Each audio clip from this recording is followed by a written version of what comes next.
What's up, everyone? It's Scotty with MoneyVest. So markets here down on the day. Yet again, we got the Nasdaq here down 75 basis points or close to 90 basis points. We got the S&P down 32 basis points. And the Dow Jones was one of the indexes that was green on the day, up over 57 points on the day, with the Treasury yields, the 10-year more specifically, back under 4.3%, down about 75 basis points on the day. So we got lots to cover on this market update. Of course, we got the Apple catalyst, we've got the Nvidia catalyst, we've got the overall market, the jobless claims, and the reasoning as to why the market's been a little bit more weak more recently. But as always, if you enjoyed this video, find it helpful, make sure that you drop a like. Don't forget to subscribe to the channel. Link to our Discord and Patreon is going to be down below if you're interested in joining, and of course getting access to all the alerts. I did open up a couple more spots. You will get access to members only private videos, intrinsic value spreadsheets, and all the other member benefits as well. So links are going to be down in the description below. So Apple shares fall after reports that China banned iPhone use by government employees. I did a full analysis on this earlier in the day today. So Apple was a big loser on the day, basically selling off quite significantly, down over 2.7%, kind of leading the Nasdaq here on the day, down about 85 basis points. And of course, we did have a lot of semiconductors and chip stocks, more specifically Qualcomm dropping over 7%, AMD down 2.3%, and Nvidia also had a catalyst of its own with some conspiracy theories that Nvidia is a scam and it's basically doing a lot of shady accounting practices to prop up its revenue. So I did a video on that earlier today as well. So both of those videos, very, very important, breaking down exactly what's going on with Nvidia and Apple. So make sure that you do check that out if you have the time. So Nasdaq falls for a fourth straight day as Wall Street frets over potential of higher interest rates. Again, it's just market's way of tying a catalyst to the sell-off. Oftentimes, markets sell off and there's not a single reason. There's price action, there's investor sentiment, there's a lot of things that are playing a role, but market and more specifically media want to tie a catalyst to the sell-off because oftentimes our brains want to know the why. Without the why, we often feel like we don't have closure. You know, like we want to know why this happened. If you don't, it feels incomplete, and that's exactly why the media wants to tie these catalysts to these. It's been going on forever, right? People were hoping the Fed would be on hold for the rest of the year, but it's possible that we get one or more 2 rate hikes to come. Like what? Like this has been going on for such a long time. Like we've been talking about this since the beginning of time. I feel like I've been talking about this on the channel for such a long time. The market is mispricing the Fed's expectation of maybe one more rate hike or maybe a couple more rate hikes. It's not new information. It's something the markets already are aware of, right? And if the Federal Reserve ends up doing another 25 basis points, it's not going to catch the markets off guard. It's just something that, yes, it's going to be a little bit of a mild surprise, but something that we are already aware that, okay, the Fed's has already penciled in the summary of economic projections, the 25 basis points is possible, maybe even 50. And if that happens, then so be it, right? The Federal Reserve is already told us that, and the market's going to deal with it the way it's going to deal with it. So this right here is the overall heat map. Healthcare definitely pushing higher. We got utilities pushing up, real estate pushing up, consumer cyclicals, services, more or less flat, but a lot of the damage was in technology and semiconductor. So this right here, the entire market. So again, Dow Jones doing a lot better compared to the Nasdaq because of course, Apple and Nvidia and Qualcomm and a lot of these tech stocks selling off. So utilities, real estate, healthcare, and consumer defensives and communication services. So 4 or 5 sectors pushing up very nicely.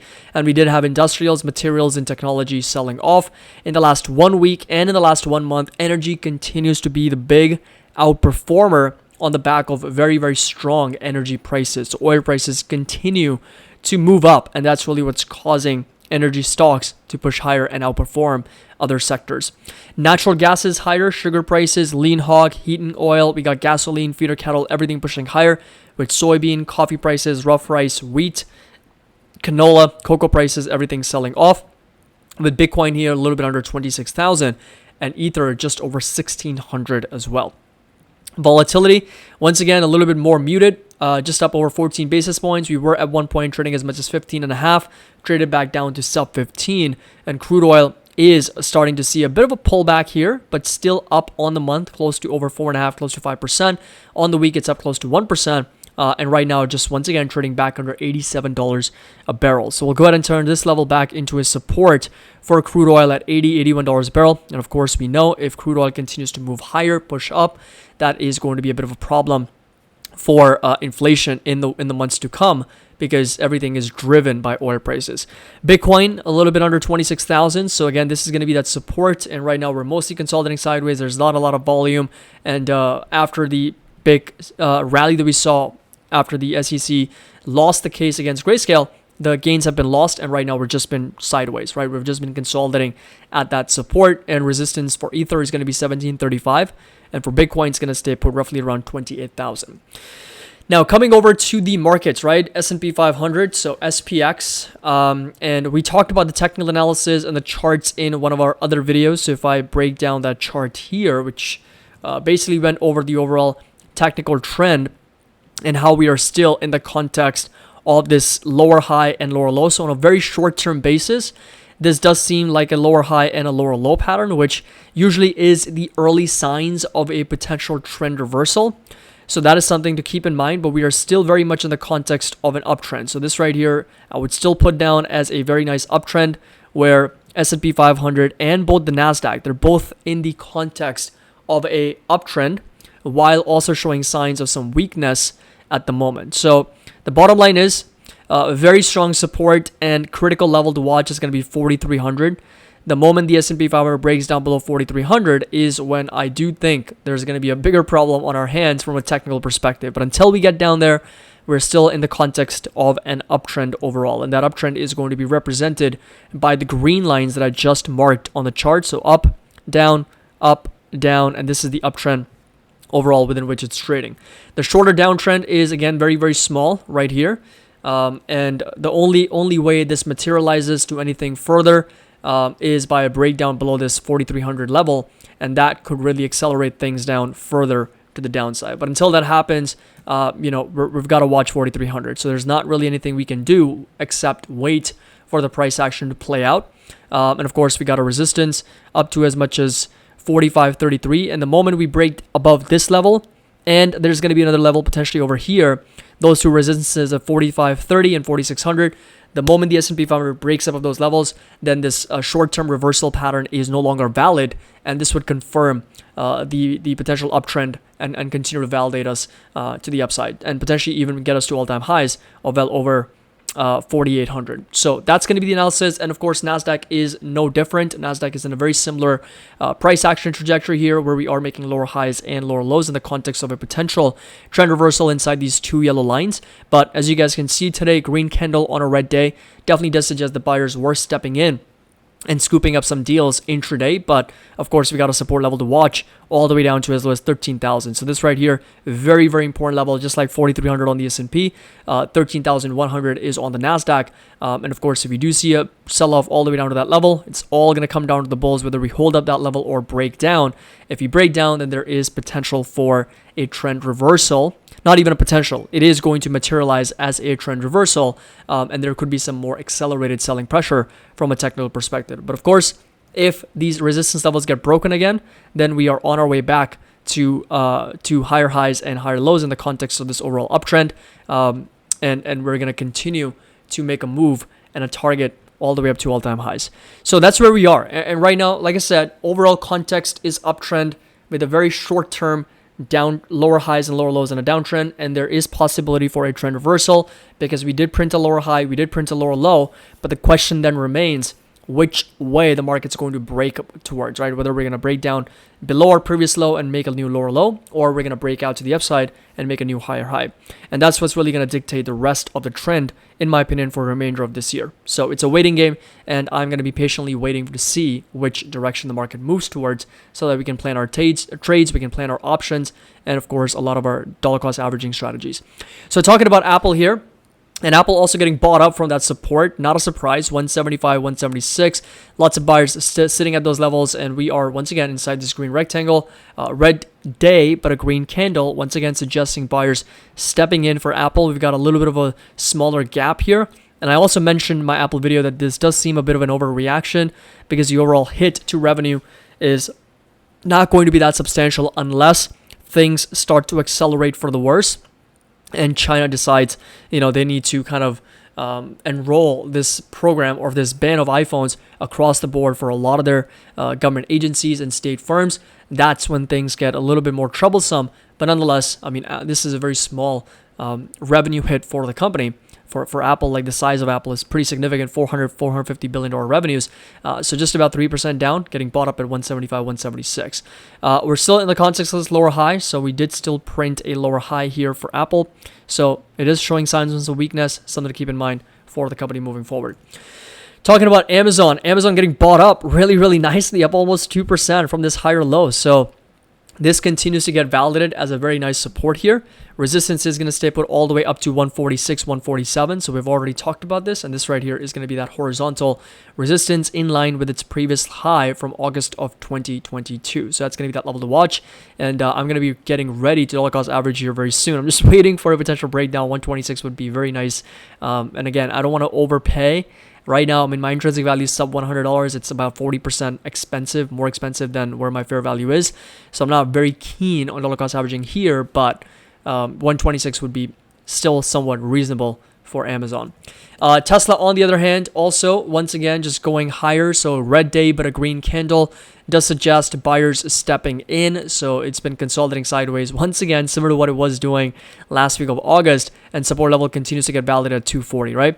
I don't have to mention it. You guys can see it right there. It's literally in front of us. This right here is the green line that we talked about, and that's at 243. And guess what the low for the day was? 243.27. So buyers know where that support is. They are stepping in at that support, and we've got a very reasonable resistance, I would say, closer to 260s, then of course all the way up to as much as 277s, and then not to mention the 300s and 320s for Tesla. So we got a lot of walls to break down for Tesla in order for it to continue to move higher, and a lot of it depends, of course, on the overall momentum, the investor sentiment, the price action, and of course the fundamentals and the margins and the price cut. So there's a lot going on for Tesla. So resistance is going to be 260, support at 243 right now.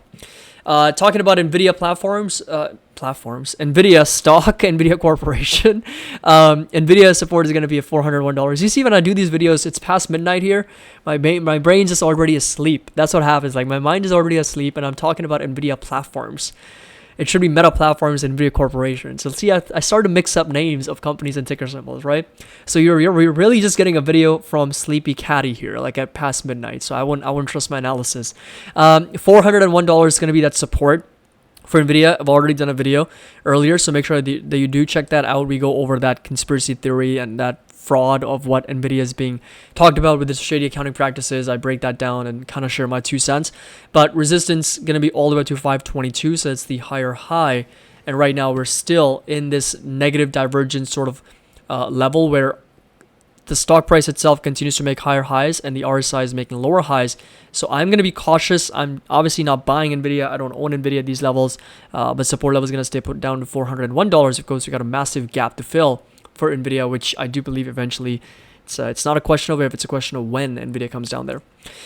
Advanced Micro Devices, on the other hand, was down 2.5%. So we are very much in the context of a downtrend. So this right here is the lower high and a lower low. And support level is going to stay put at $99. And we've got another support sitting roughly at 106. We're kind of hovering exactly at that level, 106, 107, around those prices. And resistance is going to be all the way up to $119 per share for Advanced Micro Devices, with a support level sitting roughly at sub 100, my fair value roughly at around $80. Next one on the list is going to be PayPal Holdings, and PayPal here selling off quite aggressively, down about 1.83%. So support level is going to stay put down to here, $57, $58. You got a resistance all the way up here, trading right in the middle of that range, so not really going anywhere. And of course, we've had the new CEO, the change in the company's vision. I mean, there's just a lot that's going on with fundamentals for PayPal, but nonetheless, free cash flow, earnings, everything continues to be very strong, even though there are some concerns over the relevance of PayPal over the long term. But needless to say, it is still a profitable, very strong business at the moment. So resistance is going to stay put at $69, close to $70, with support level staying put at $57 per share. Talking about Square, and Square here, once again, also selling off quite aggressively on the back of PayPal as well. So this right here were some of the catalysts that came off. The digital payment revolution has reshaped the financial landscape, and There are three prominent contenders for the lion's share of the market: Block, PayPal, and Visa. With its innovative solution like the Cash App Square Terminal, Block has surged in popularity. And of course, we'll do a more detailed analysis on these companies because I know the fintech sector with PayPal, Visa, MasterCard, Block, SoFi, like it's going to start to heat up very quickly, and there's not going to be a lot of players. It's going to really consolidate down to a handful of companies that are going to dominate the industry long term. So we'll take a look at them in more detail. I'll do some fundamental analysis, but of course, yesterday we got rejected at that 21 EMA. And then today, of course, we sold off pretty aggressively back down to that support, roughly in the low 50s, mid 50s. So this right here, again, green support, green rectangle, very nice support for Square. And the resistance is going to be that 21 EMA all the way up to as much as $67 per share. Talking about Meta, and Meta actually got an upgrade from Morgan Stanley with the price target of 375. So this right here, sky's the limit. Morgan Stanley analyst sees huge upside for Meta Platforms, raising the price target up to 375. They're expecting a lot of potential improvement in Reels, WhatsApp monetization, not to mention a lot of different aspects of the business which were being regarded as not worth the investment last year, and now they are being regarded as some of the best investments Meta's making, right? So that's how narratives change. But Meta is, again, a phenomenal company. It's always been a cash flow generator, massive profitability, and resistance is going to stay put roughly at around 300 with the support at 257, of course. It's been a little bit more stalling lately. Like the price action overall is stalling, and it's starting to make lower highs and lower lows, kind of very similar to what we're witnessing with AMD, with Apple. And these are usually the first signs of a trend reversal, but again, time will tell if this actually does pan out or if this is just a small hiccup on our way to potentially new all-time highs. Talking about Netflix, and Netflix also consolidating sideways, so not really going anywhere. Resistance is going to stay put at 458 and a support sitting roughly at 410. So this right here, resistance, support, and we're just really basically going back and forth here. And again, we know the valuation is a little too high for Netflix in my opinion, so we're going to be patient for it to come down to our intrinsic value before we start to go crazy on this. Google here, 136.20, so getting bought up 61 basis points. One of the few big tech names that was actually green along with Amazon. Support level is going to stay put at 131, 132. Resistance all the way up to 144 for Google, and of course all the way down to as low as 127, and even as low as 115. So that's right there is where Google is going to be sitting. Of course, my fair values is once again in sub 100. So Google and Amazon, they're both pretty much at the same price, 136, 137, and they both have a fair value of sub $100. So they're both about 30 to 40% trading at a premium relative to their intrinsic value. And finally, we got Shopify, Microsoft, and Enphase. Shopify really consolidating sideways. $67, $66 is where we're at. Resistance is going to be at those levels with a support at $54. And then finally, we got Microsoft, which also is selling off today, down about 90 basis points. For the most part, consolidating sideways, and it looks like we are once again printing a little bit of a lower high here for Microsoft, and also with a lower low for the company as well. So there are some signs of weakness for a lot of individual stocks, right? A lot of them, including Meta, we've got Apple, we've got Tesla, we've got even Microsoft and AMD. Like a lot of these companies are showing signs of weakness by making lower highs and lower lows. So whether this plays out to a bigger sell-off in the markets, technically speaking, for the Nasdaq and S&P, it's a waiting game. Again, I'm not going to be making a prediction, but I can see and I can show you guys some signs that are showing signs of weakness for the market from a technical standpoint. And finally, we got Enphase Energy, which has been selling off. It's been underperforming. It did dip down. Damn, that's a really hard tongue twister. It did. Okay. Try it at your home. Try saying it. It did dip down to sub $120, $118. Resistance is going to stay put at 128. But of course, buyers stepping in, right? So red day, but a green candle. So definitely lots of buyers stepping in back up to 122. And I'll be looking at selling some puts here on Enphase very soon and dollar cost averaging straight up at these prices because, in my opinion, it's come down to very, very attractive levels, trading at sub 120. So, hope you guys enjoyed this video, found it helpful. If you did, make sure that you drop a like. Don't forget to subscribe to the channel. Link to our Discord and Patreon is going to be down below if you're interested in joining, getting access to all the buy and sell alerts, options alerts, trade ideas, intrinsic value, members-only private videos. Everything's going to be included with a few more spots that I opened up for you guys. As always, happy investing, and I'll see you all in the next video.